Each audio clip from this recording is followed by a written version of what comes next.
ایک یہ کویشچن کیا گیا تھا کہ کیا کسی آستانے سے وابستگی یا کسی پیر صاحب کی بیعت کرنا روحانی ترقی کے لیے ضروری ہوتا ہے؟ دیکھیے، اور اس کے اندر ایک اور کویشچن یہ بھی پیچھے بچے نے کیا ہے کہ پیری مریدی کب سے سٹارٹ ہوئی، اور کیا اگر ہم کسی عالم دین کو اپنا رہنما مقرر کر لیں تو کیا پھر بھی کسی سے باقاعدہ بیعت ہونا ضروری ہوتا ہے؟ دونوں کے میں جواب شامل کر لیتا ہوں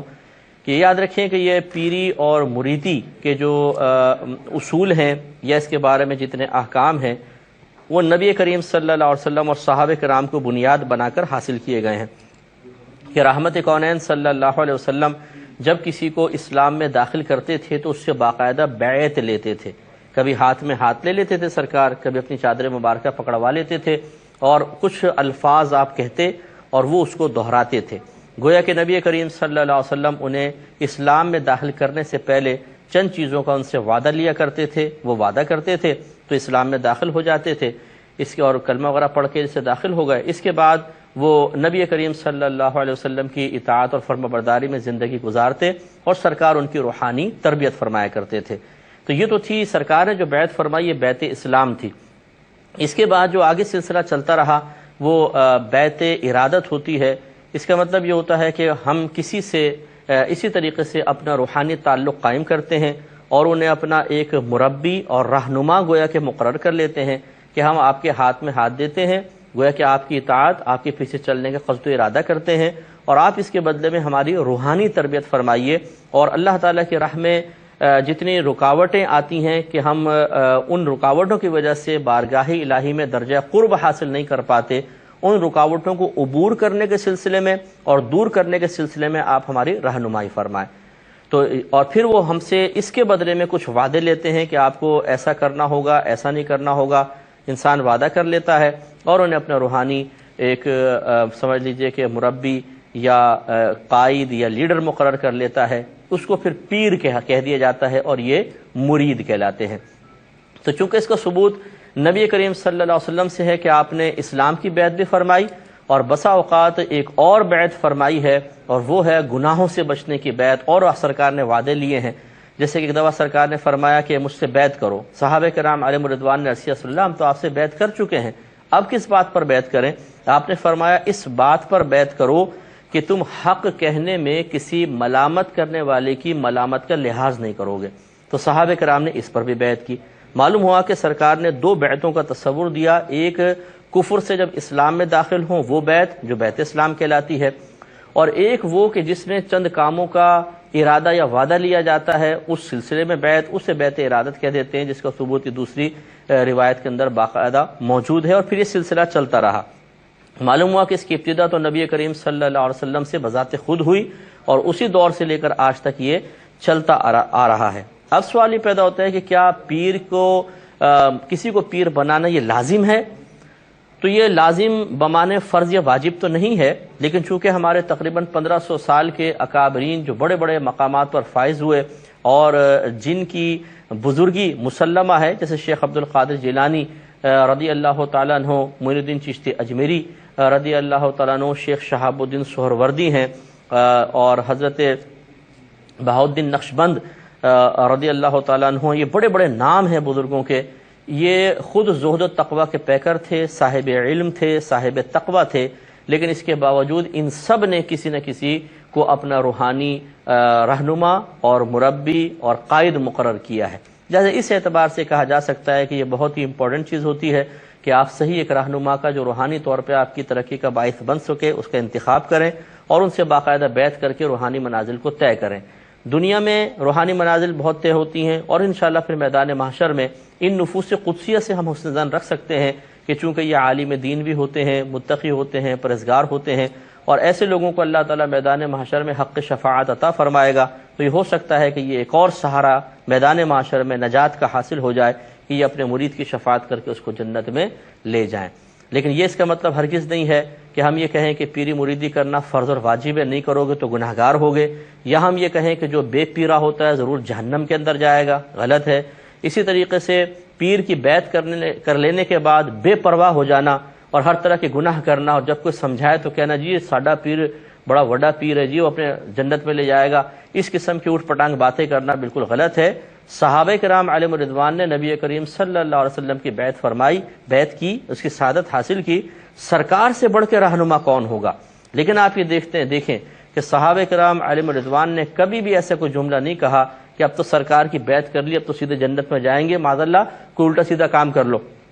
ایسا معاذ اللہ کبھی بھی نہیں ہوا۔ بلکہ انہوں نے بیعت کے بعد خوب سرکار کی اطاعت کی ہے، فرما برداری کی ہے، حتیٰ کہ آپ کے پردہ فرما جانے کے بعد بھی وہ اسی روش پر قائم رہے ہیں۔ تو ایسا کوئی پیر ہو کہ وہ مرید کو یہ کہے کہ چونکہ تم نے میرا دامن تھام لیا اب جو چاہے کرو، جنت میں جانے کی ذمہ داری اس فقیر پر ہے،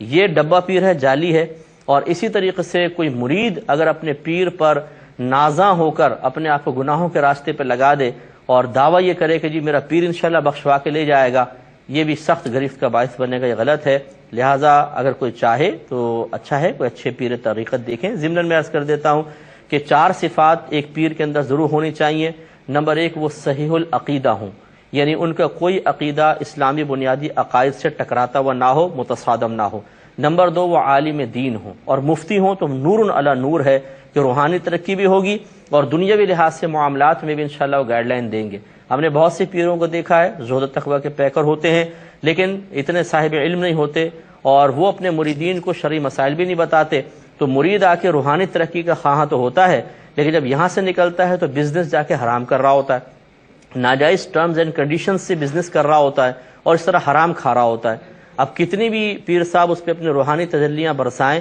لیکن جو حرام کھا رہا ہے اس کی روحانی ترقی کبھی بھی نہیں ہو سکے گی۔ اس لیے ایسا اگر پیر بنایا جائے کہ جو روحانی ترقی کے ساتھ ساتھ دنیاوی لحاظ سے علوم دینیہ کی روشنی میں مکمل رہنمائی فراہم کرے تو نور علی نور ہے، تو عالم اور مفتی ہوں تو بہت ہی اچھی بات ہے۔ تیسرا ہوتا ہے کہ اعلانیہ طور پہ وہ کوئی گناہ نہ کرتے ہوں، اعلانیہ طور پہ کوئی گناہ نہ کرتے ہوں۔ اس میں 2 چیزیں آ جائیں گی، گناہ نہ کرتے ہوں اور ظاہری طور پہ بعمل بھی ہوں، کیونکہ جو ظاہری طور پہ بعمل ہے وہ یقینی سے گناہ گار بھی ہے۔ تو اس میں دونوں چیزیں کہ ظاہری اعتبار سے بعمل اور اعلانیہ کوئی گناہ نہ کرتے ہوں۔ اعلانیہ کا مطلب سب کے سامنے، اگر وہ کہیں پیٹھ پیچھے کسی گھر میں چھپ کر اپنے علیحدہ کوئی گناہ کر رہا ہے بالفرض تو ہمیں کوئی جستجو کی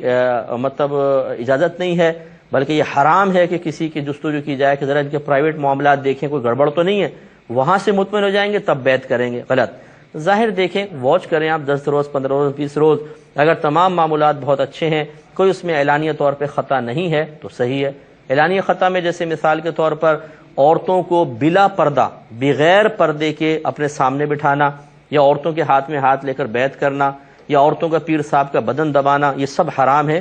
مریدنی اور پیر کا بالکل ویسا پردہ ہوتا ہے جس سے ایک اجنبی مرد اور عورت کا ہوتا ہے۔ اسی طرح کا پیر صاحب گالیاں بک رہے ہیں گندی گندی سب کے سامنے اعلانیہ طور پر، تصاویر بڑی بڑی لگا رکھی ہیں،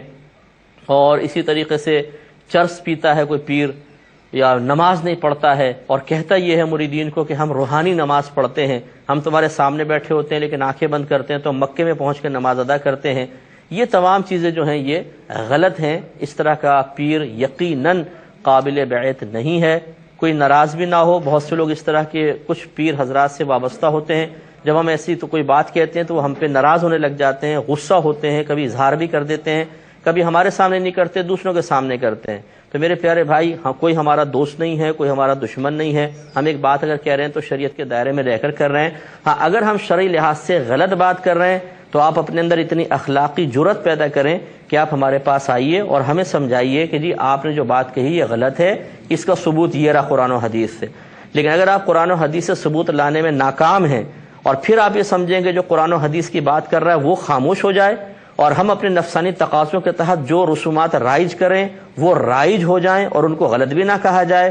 تو آئی ایم ویری سوری کہ ایسا نہیں ہو سکتا ہے۔ اللہ تعالیٰ ہر دور میں بے شمار ایسے لوگ پیدا کرتا رہے گا جو جرت مندی کے ساتھ باطل کے خلاف بات کرتے رہیں گے، چاہے ان کو قتل کر دیا جائے، چاہے ان کو مارا پیٹا جائے، چاہے ان کی غیبت چغلی کی جائے، چاہے ان کو برا کہا جائے، ان کی زبان کسی طریقے سے بند نہیں ہو سکے گی، کیونکہ اللہ نے ذمہ داری ان کو یہ دی ہوتی ہے کہ وہ حق کو حق کہیں اور ناحق کو ناحق کہیں۔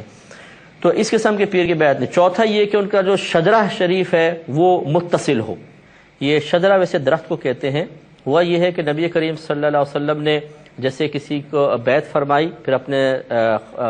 صحابہ میں اشارتاً سرکار نے خلفاء مقرر کیے، انہوں نے آگے خلیفہ بنایا، انہوں نے آگے اس طرح طریقت کے سلسلہ چلتا رہا حتیٰ کہ ان پیر صاحب تک پہنچا۔ تو جو ان پیر صاحب کے پیر تھے، پھر ان کے پیر تھے، ان کے پیر تھے، یہ سلسلہ چلتے چلتے رحمت کونین صلی اللہ علیہ وسلم تک پہنچے، درمیان سے کوئی غائب نہ ہو۔ لیکن یہ ہر ایک نہیں پہچان سکتا، یہ تو وہی پہچان سکتے ہیں جن کو ان بزرگوں کی معرفت حاصل ہو۔ تو کم از کم پہلے 3 چیزیں ضرور چیک کی جائیں۔